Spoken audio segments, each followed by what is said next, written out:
Ya, entonces vamos a empezar a hablar sobre la anestesiología. Eh, en la historia de la anestesiología, la palabra anestesia significa sin dolor. ¿Ya? La supresión del dolor es sin duda el objeto principal, aunque no el único, de la anestesia. Estamos hablando de anestesia general, ¿no? El avance logrado en el desarrollo de la anestesia, ¿no?, nos ha permitido alcanzar logros importantes, ¿no?, en el campo de la cirugía. Los conocimientos más detallados, ¿no?, de la farmacología, la fisiología, ¿no?, de los agentes anestésicos generales son atribución más directa del especialista, que como señalamos, ¿no?, requiere de un entrenamiento específico en cada tema. Asimismo, nosotros vamos a ver que la comprensión de nuestro pasado guiará nuestro futuro. La historia de la cirugía vinculada, ¿ya?, inexistente en el desarrollo apropiado de la técnica de anestesia, como la historia. Por muchos años se ha venido enseñando el curso, ¿no?, del curso de anestesiología. Entonces ha habido el uso de diferentes tipos de anestesia, porque no solo nosotros nos abocamos a tratar el dolor, sino la importancia también, el sufrimiento, tanto del mismo paciente como de la familia. Y para lograr eso, tenemos que aprender a manejar el dolor. La enseñanza que se les va a impartir sobre el curso de anestesiología y terapia del dolor no es ni va a ser estática, porque los seres vivientes son absolutamente dinámicos, varían de acuerdo a las circunstancias. Cuando llevamos los cursos de biofísica, vemos todos los cambios físicos que puede haber en el organismo.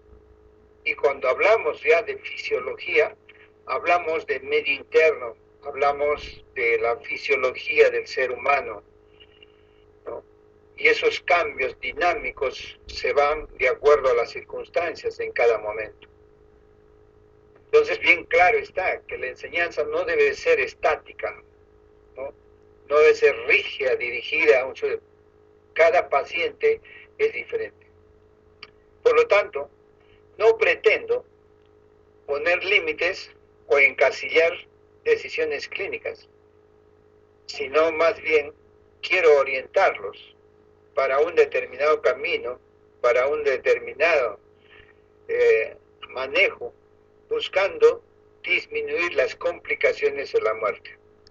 Entonces, está bien claro, ¿no?, en cuanto hablamos de generalidades, en cuanto a anestesia. Entonces, en la historia de la anestesiología, ¿no?, vamos a ver que en la pre-anestesia en 1846 se tuvo la fundación de la anestesia. En 1846 a 1900, establecimiento de la anestesia.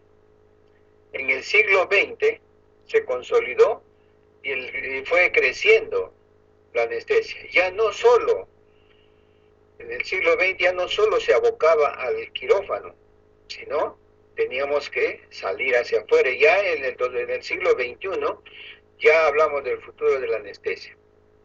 En la prehistoria, ¿no?, los médicos en el primer siglo antes de Cristo, ¿no?, ya se estaba hablando cómo en la anestesiología utilizaban, por ejemplo, la mandrágora.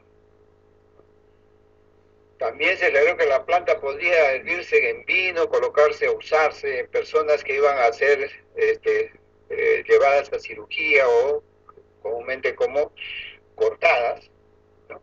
cauterizadas, ya que esto producía una disminución del dolor.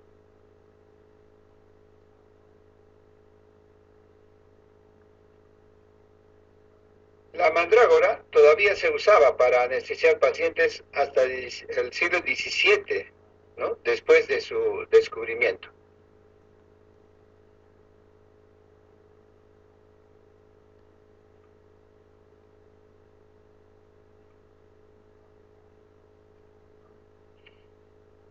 En 1846, la fundación de la anestesia, ¿no?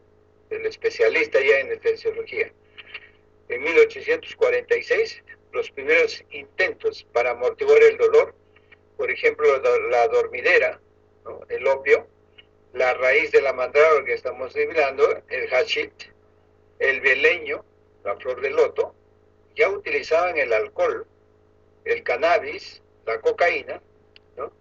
Y fue uno de los primeros en hablar sobre la historia en la anestesiología, Hipócrates y Galeno. Ya aquí ellos usaban la esponja saporífera, es una esponja embebida, ¿no? Con éter, que lo colocaban a la nariz, ¿no? Y presionaban y el paciente estaba inhalando y se hablaba ya en ese tiempo sobre la anestesia por inhalación. En la historia de la anestesiología también se hablaba en 1846, el frío. No se olviden de que colocar paños fríos, ¿no? a la fibra nerviosa hace que se bloquee un poco la estructura de la membrana celular para que pueda activarse el sistema, ¿no? de la corriente que está existiendo a nivel nervioso. Asimismo se hablaba también de la contusión, se hablaba de la compresión carotidia, compresión nerviosa, ¿no? La hipnosis, ¿no? Y también se hablaba sobre los fármacos isquémicos. Henry Hill, ¿no? En 1800 a 1830, él asistió a una conferencia de la asfixia de Henry Goldwyn, ¿no? Una suspensión de las funciones vitales surgiendo un déficit de aire. Entonces, esta asfixia, déficit de aire. Y el estudio, ¿no? que ellos hacen, describieron que la reservación de este proceso utilizaba la respiración artificial y estimulación eléctrica del corazón. Ya estamos hablando sobre reanimación, ¿no? Entonces, si nosotros entendemos desde la historia en nuestro medio, ¿no? Los chamanes, ¿no? La utilización de plantas, era todo tratamiento del dolor. Entonces, ¿cómo podemos definir el dolor? El dolor es una experiencia sensorial, ¿no? y emocional relacionada con el daño real o potencial de algún tejido o que se describe en términos de algún daño. Entonces, fíjense de que si nosotros describimos el dolor como experiencia sensorial, emocional, ¿no? Hoy en día ha aumentado este concepto, ¿no?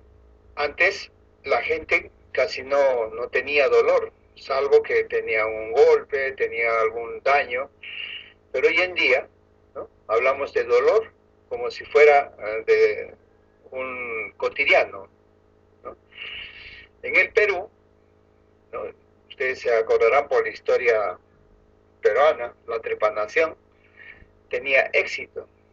Si el operador dejaba que la salida mezclada con cocaína, o sea, masticado de coca, goteaba de su boca a la herida. La trepanación, como ustedes saben, ¿no?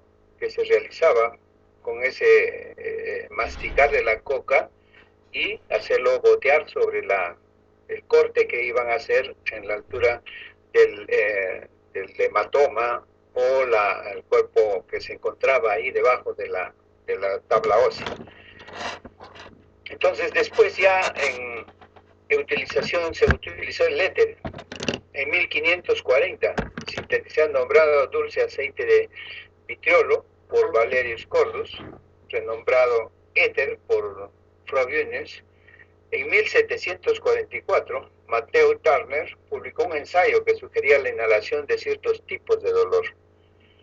Entonces ya está hablando cómo es la profundidad de la anestesia en utilización del éter. Después de 1790, investigadores de Pneumatic Institute de Starling en clínica fue cuando usaron el éter en experimentos, ¿no?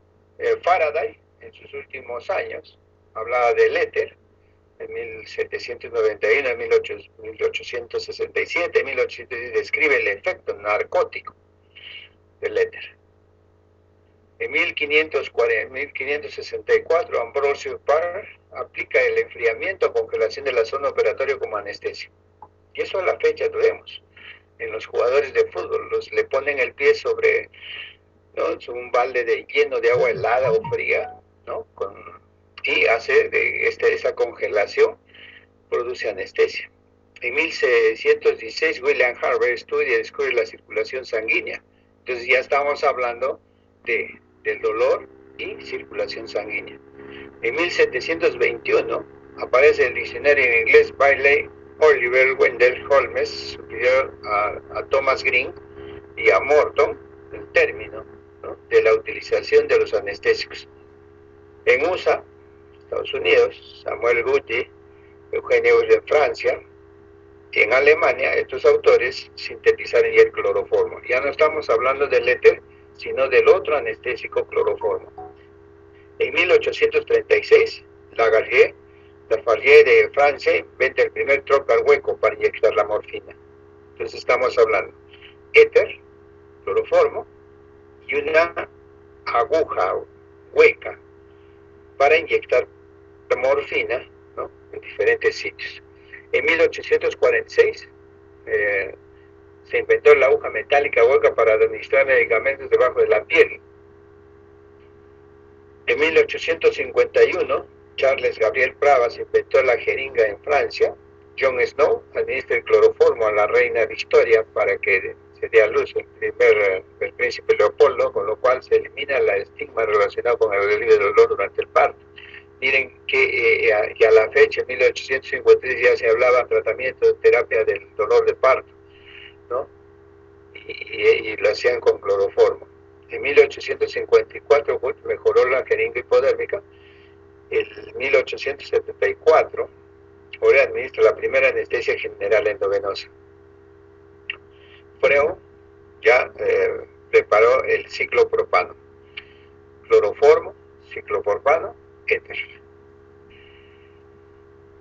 Ya, como hemos dicho, el éter, Benjamin Breuer, en 1783 hasta 1862, ¿no? En 1822 demostró en la Universidad de Cirugía que el éter inhalado podría producir insensibilidad en un conejillo de indias. No, lo más lo hacían en seres humanos.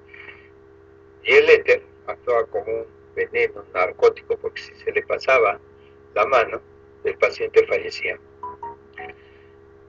En la anestesia general inhalatoria, ya en el éter, en la primera cirugía que se realizó ambulatoria Crawford, en 30 de marzo de 1842, ¿no?, aplicaba el éter, ¿no?, junto con James Verne en las exeres de tumor de cuello.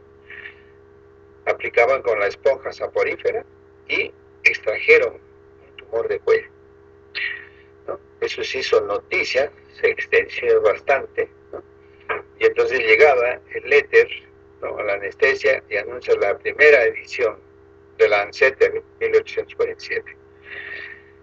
Después de la anestesia general, se salió del quirófano para hablar de cirugía ambulatoria y también la anestesia ambulatoria, que fue en 1842.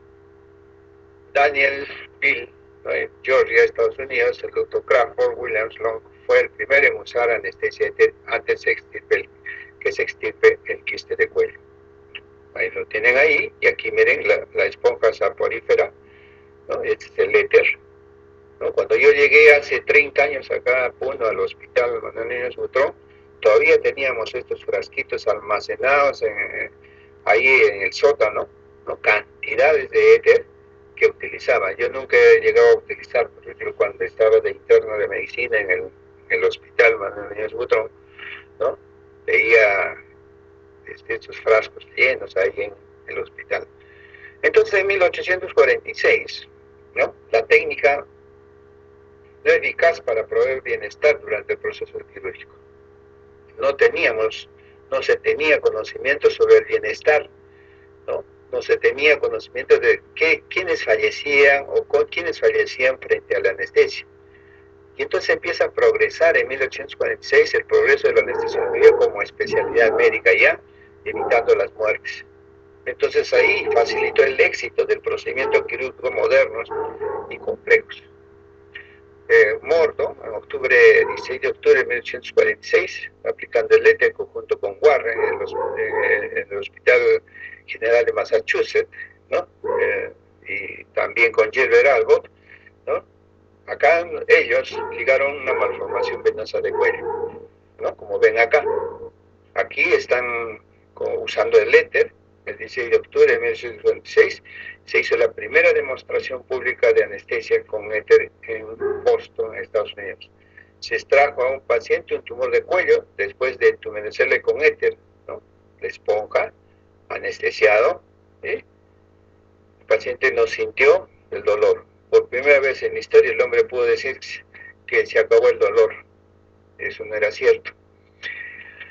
Antes de la invención de la aguja hueca y la conciencia de la técnica séptica, la única clase de anestésicos potenciales que podían ofrecer una acción inmediata, profunda y temporal, ¿no? Fue la droga inhalada, la inhalación, ¿no? Miren, es una especie de tetera, ¿no? Que se colocaba el éter, ¿no? Y se pasaba al paciente. John Snow, en 1813 a 1858, nacido en York en 1813, se interesó en la anestesia a través del trabajo de intoxicación con fármacos. Investigando en Newcastle, trabajó en Londres de 1836 a 1858 hasta su muerte. Reconocido como primer a tiempo completo, ¿no? Anestesista. Formas de mejorar los métodos de administración del éter. Por eso John Snow lo consideramos hace poco, el día 16 de octubre fue el día del anestesiólogo y se recuerda mucho a John Snow, ¿no? Que fue el padre de la anestesiología. John Snow ya era un médico respetado que había presentado un artículo sobre los temas fisiológicos. Siempre en anestesiología vamos a tomar la fisiología, la fisiofarmacología, ¿no? Cuando nos dice la anestesia, llegaron a Inglaterra en diciembre de 1846. Miren, desde esa fecha, los anestesiólogos tenemos que estar expeditos, y ustedes también, para estudiar de la anestesiología, la fisiología, la homeostasis. Tomó un exercicio en la práctica de anestesia y pronto fue invitado a trabajar como muchos de los principales cirujanos del momento. No solo era fácil de proporcionar anestesia, sino que también era un notable observador. Su descripción innovadora de las etapas o grados de anestesia con éter. Primera, segunda, tercera, cuarta etapa, ¿no? Desde la vigilia hasta el coma, ¿no? Y la muerte. Entonces, como ven acá, esta es la esponja saporífera, ¿no? La cámara de éter, ¿no? Contiene una espiral para que el aire que entre a través del tubo era como una tetera de latón, ¿no? Satura el éter, era flexible a la máscara, y la cámara de éter descansaba en el baño de calor de agua. O sea, era una mezcla de calor, vapor caliente, y se llamó la máscara de John Snow en 1847.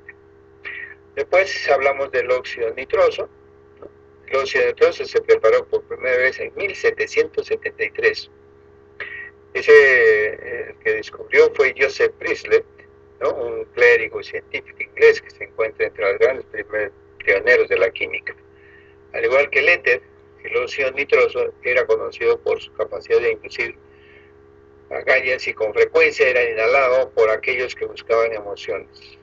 Era como una droga. No se usaba con frecuencia como el éter porque era más complejo de preparación incómodo de almacenar. Hasta hoy en día tenemos este problema, ¿no? Después Humphrey Davy, ¿no? En 1778 a 1829, joven que habilidad y energía realizó una brillante serie de investigaciones de varios gases, pero centró gran parte la atención en el óxido nitroso. Las asociaciones a fondo, las máscaras diseñadas, James Watt, el inventor distinguido de la máquina del vapor, y tenemos ya también en 1834 a Bolton, ¿no? Que produjo anestesia a indios, y esto fue por error. El establecimiento de la anestesia en 1846 a 1900, la anestesia general es la con éter, también se utiliza el óxido nitroso, el cloroformo, con James Jones, ¿no? Y Jones no. Anestesia local, ¿no? Antes de 1900, ¿no? Anestesia sin sueño. El paciente colocaba así como le sacan la muela hoy en día, esa era la anestesia local. Y nuevas técnicas, que había muchos sitios. Ya el James Young, ¿no? Simpson, 1881 a 1800, el profesor que se aplicaba en los partos, ¿no? Desde 1840, probé cloroformo y asimismo ya sus amigos segregaron a David Yolo, un químico. El cloroformo seguro y popularizado. ¿Qué tan seguro era? No sabemos. Y lo utilizaba especialmente en obstetricia. Y ustedes van a entender que esos fármacos no se utilizan en obstetricia, ¿no? Porque de acuerdo a la farmacología, la fisiología, produce parálisis de la fibra muscular uterina, por lo tanto se produce una atonía uterina y fallecimiento del paciente. Miren el cloroformo, ¿no? En 1831 fue sintetizado, en 1833 Cynthia Guthrie se anestesió accidentalmente, en 1847 primer uso clínico, en 1846 James Jones Simpson usó el cloroformo para anestesia obstétrica. Este se utilizaba con un inhalador de regulación. En 1847 a 1848 el cloroformo, ¿no? Se utiliza con la eclipse del éter. Hannah Greiner, primera muerte de anestesia. ¿Cuántos más había muertos? Mucho más antes. Como siempre, en quirófano no se lleva porque no conviene llevar las muertes que se producen. Y en ese tiempo, en la historia de la anestesiología, nadie hablaba de que ha muerto, ¿no? Por el fármaco que estaban utilizando. Joseph Clover, ¿no? Fue el primer anestesista en administrar cloroformo en las concentraciones conocidas a través de la bolsa de, miren acá, la bolsa de Trevor.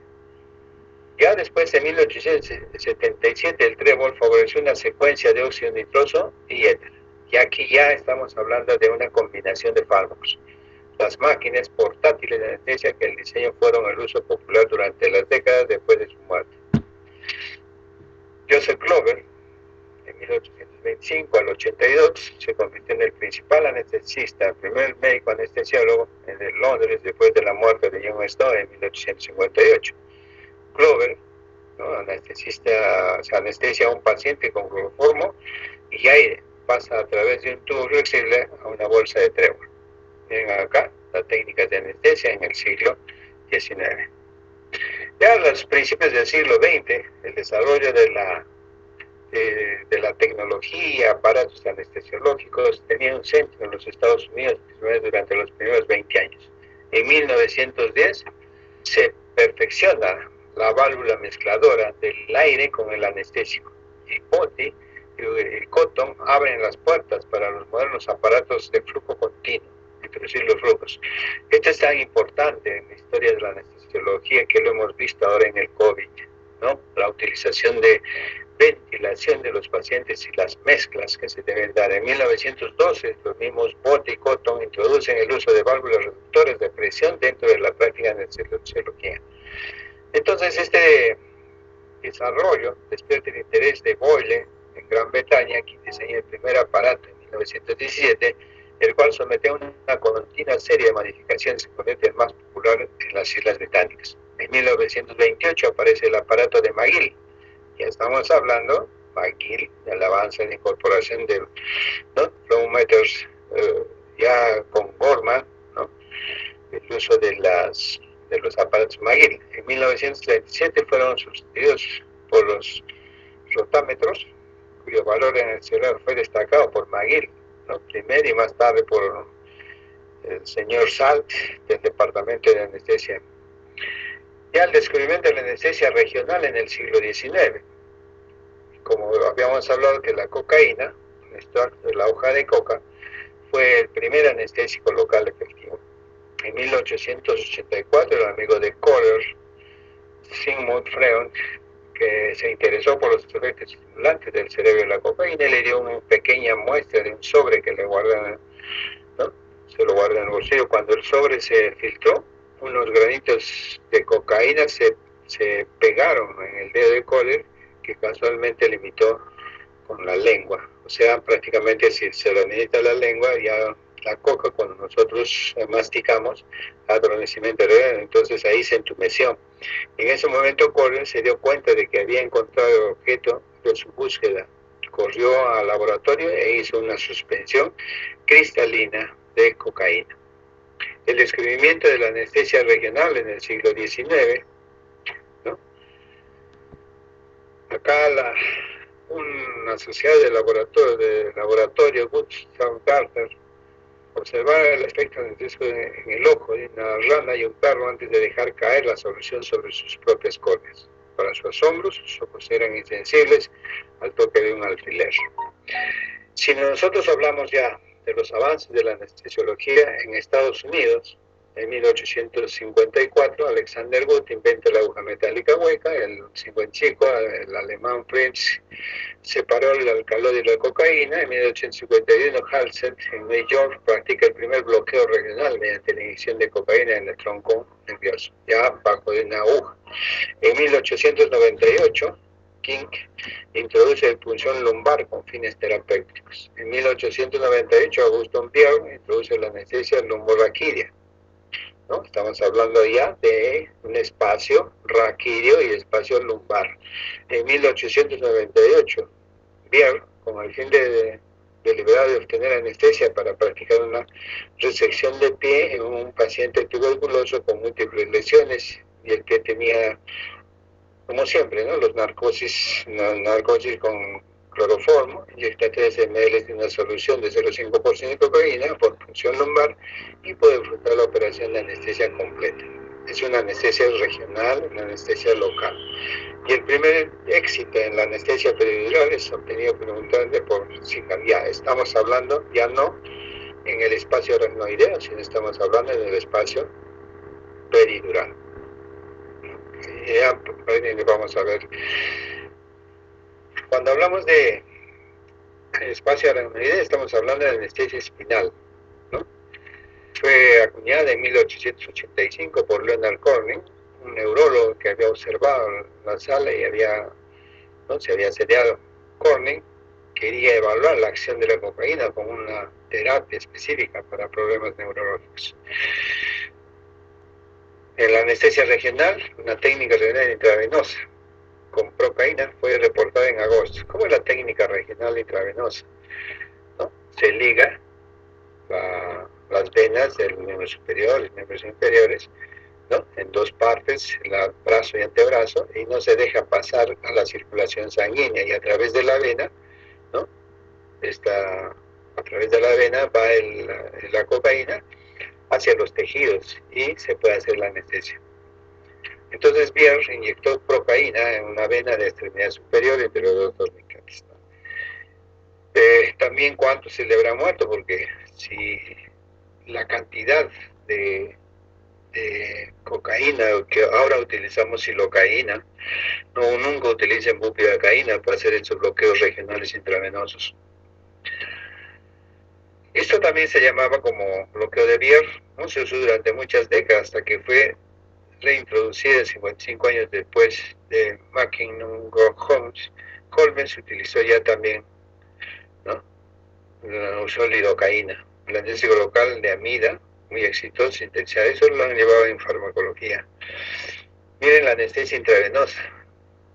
Este se publicó haciendo un estudio, una monografía sobre anestesia intravenosa, ¿no? Y también hablamos del hidrato de cloral en farmacología. Ya estamos hablando de los barbitúricos. En 1902, el barbital, el fenobarbital. En 1927 introdujo el pernoctón. Y en 1934 ya tenemos el tiopental. Después de estas técnicas de anestesia, ¿no?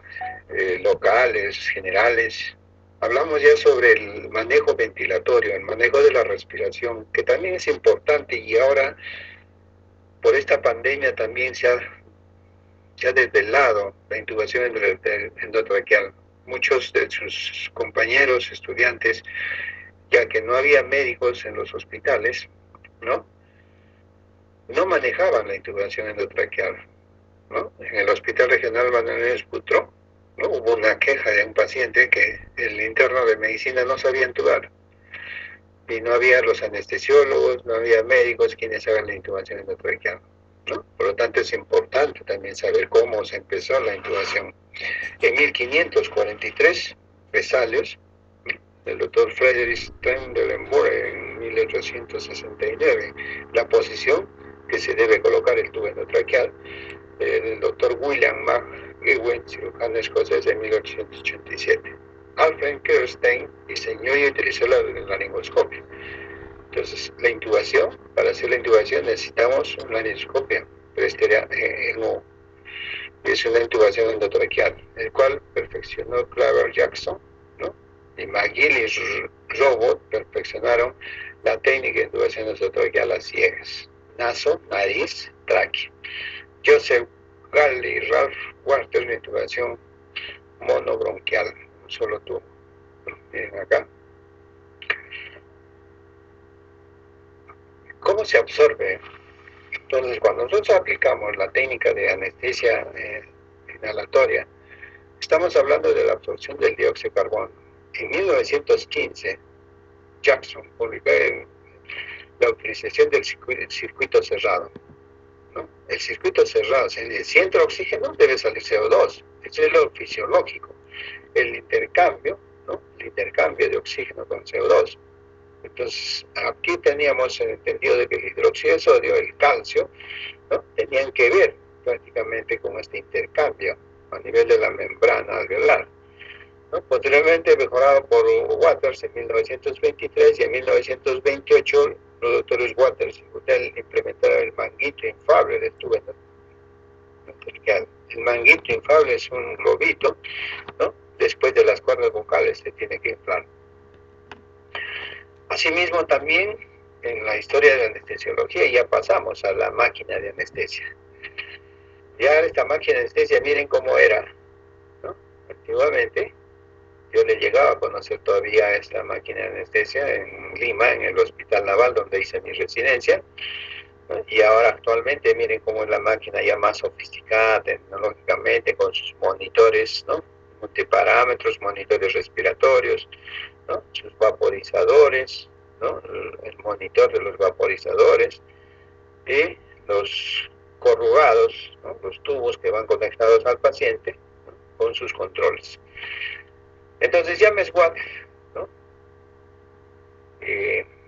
Hablaban sobre ya los primeros informes sobre la máquina anestesia. ¿Ustedes se acuerdan que dijimos que en 1843 hablamos sobre los baños empapados en cloroformo? En 1850, los conos de metal o de cuero. En 1867 se inicia la era del sistema cerrado. En 1895, nuevamente, el interés de los sistemas abiertos. Máscaras de gasa, ¿no?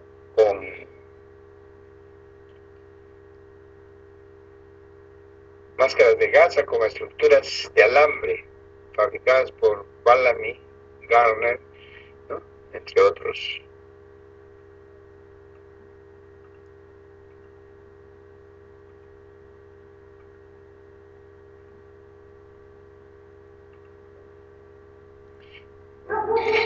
Aquí tiene la máquina de anestesia.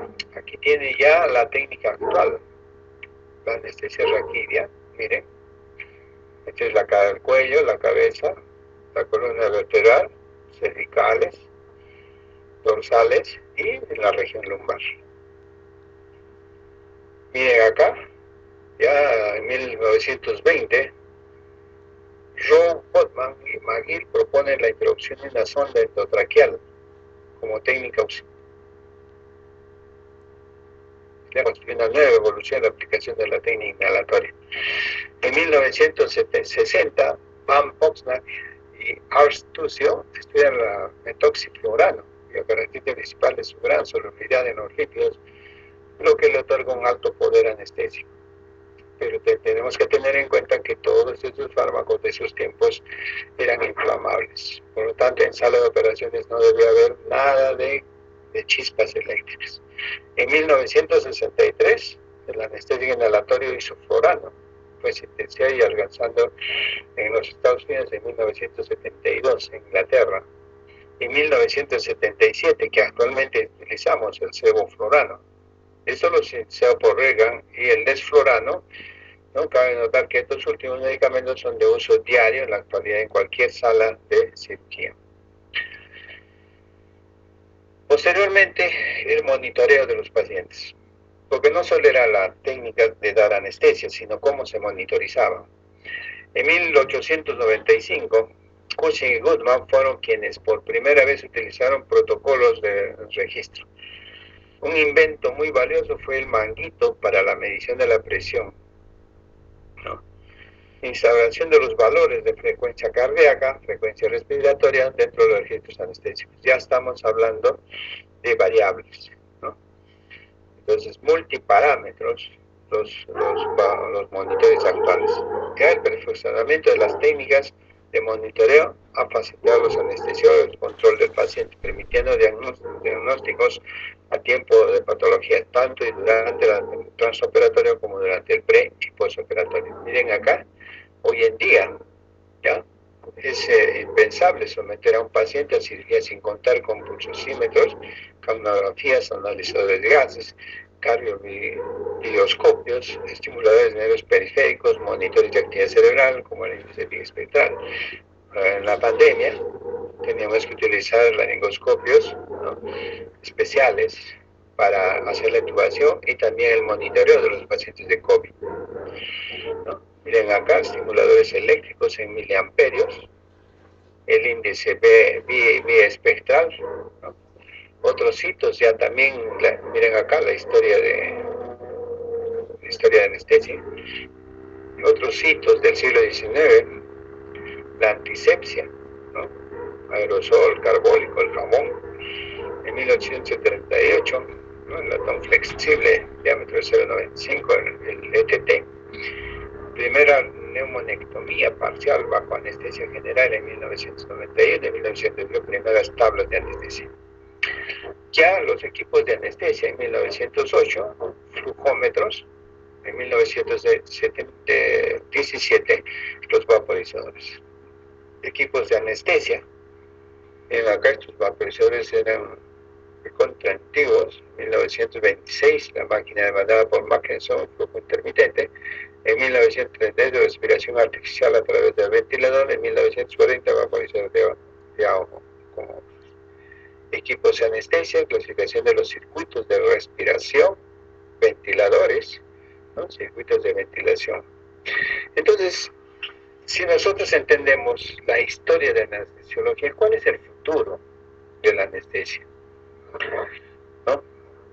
Los robots, ¿no?, nanorobots, ácido gamma aminobutírico, unión neuromuscular y receptores opioides específicos. Entonces, ¿cuáles son las ventajas de los nanorobots? Como los nanorobots son entidades, ¿no?, biológicas y no generan actividades dañinas, no habrá efectos secundarios. Son útiles tanto en anestesia general como en regional, siendo altamente específicos y orientados a objetos, reducir la mortalidad y la morbilidad asociada a la anestesia.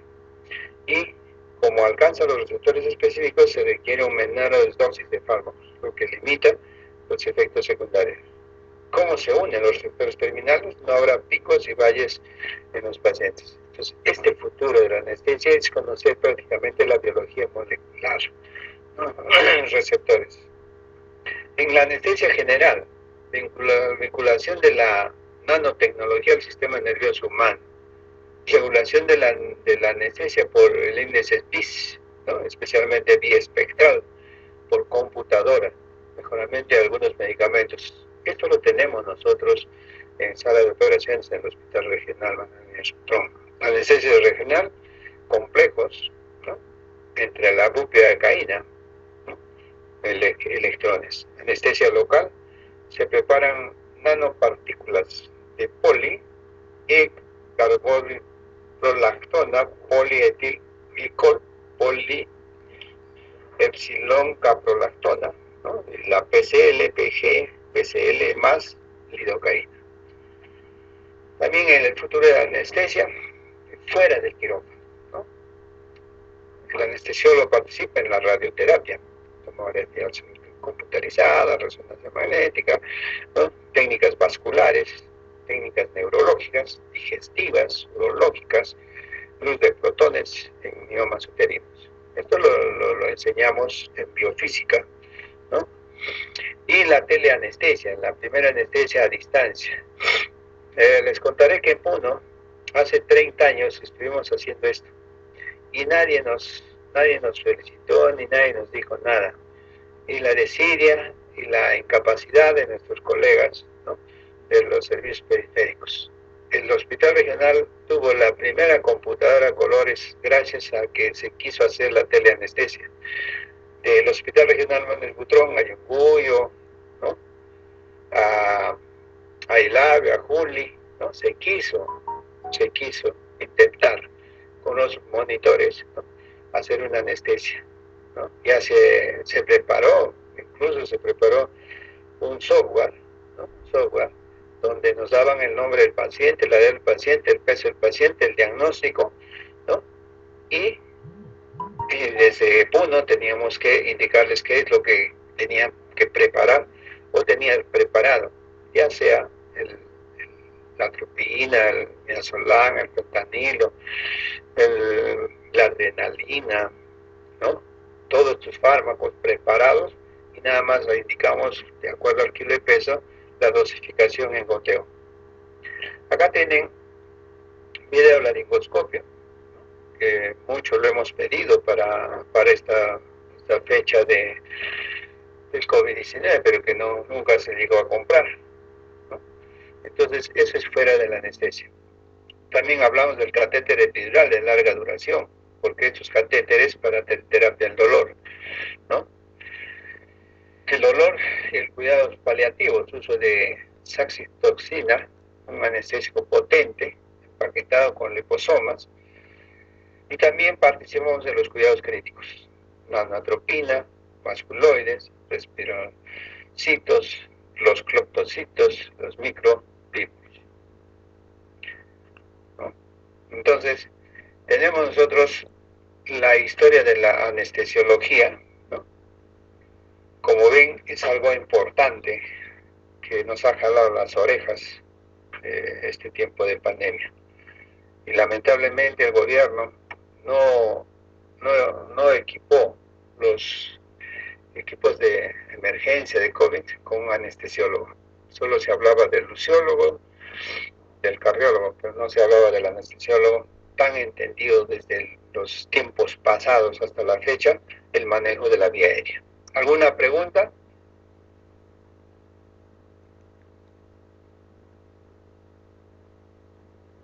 Señores alumnos, ¿alguna pregunta?